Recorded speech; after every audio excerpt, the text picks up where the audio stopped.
of them, and as I imagined, Arizona was only the tip of the iceberg. This is a systemic problem in the VA. We suspected it was. The overload of the VA system is nationwide, and the underperformance is nationwide. Mary Beth, our number one complaint in our constituent service offices is always the VA.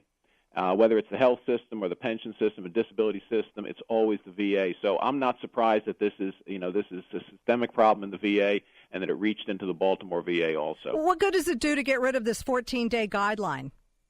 Well, it was totally unrealistic. The bottom line is, obviously, in Baltimore, they could have an 81-day guideline and only half the patients would be successfully seen within 81 days.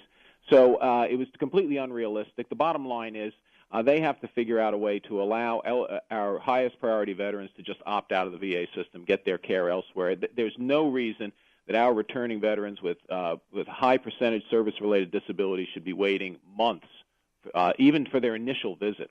Well, then it sounds like you want to get rid of the VA.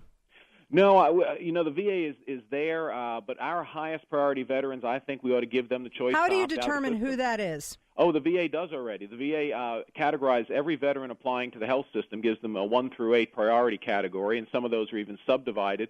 And the number one priority are veterans with high percent service-related disabilities, where the VA pays all their costs, the full cost of their medical care. It's about $12,000 a year per veteran. We honestly could buy them the federal employee health benefit plan for about $2,000 less, pay all their costs, give them the choice of a federal employee health benefit plan, go to whatever hospital and doctors they want.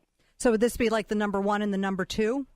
Probably just the number one priority. You take about 1.5 million veterans are priority one veterans, and I imagine that a fair percent of veterans are happy with the care they receive in the VA. But again, everyone who's given part of their lives, made that sacrifice, they should have the choice of not having to wait in line an average of 81 days for their first visit at the Baltimore VA. Okay, so I'm looking at some of these numbers. Delaware fared better. They have an average wait time of 63 days. So I feel like if I was a veteran, I would drive to Delaware and go there. So how are they able to do it? Well, Mary Beth, they're just not as bogged down. Let's put this in perspective. There's supposed to be a 14-day maximum wait, and Delaware has a 63-day average wait. That's doing, everything is relative. That's better, but that's still terrible. I mean, this is for an initial visit. This is not for a complicated visit. This is for an initial visit. To have to wait over 2 months. But Delaware, okay, so let me ask you this: if the 14-day guideline is unrealistic, what is realistic, and can we figure that out? I think the only thing you can do, Mary Beth. They have to have guidelines, right? They have to have goals. You're absolutely right, and I think the only way to do it now is to unload some veterans from the system. Just to say, the VA is not going to have to take care of 5.6 million veterans. If they're only staffed to take care of 4 million or 4.5, then that's all they can have. And let's find another place to take care of the other veterans. I think that's the only realistic way to do it. We're not going to hire up the VA in terms of more doctors, more nurse practitioners. We're not going to hire up in the next few weeks. But we do have a private healthcare system that can handle that.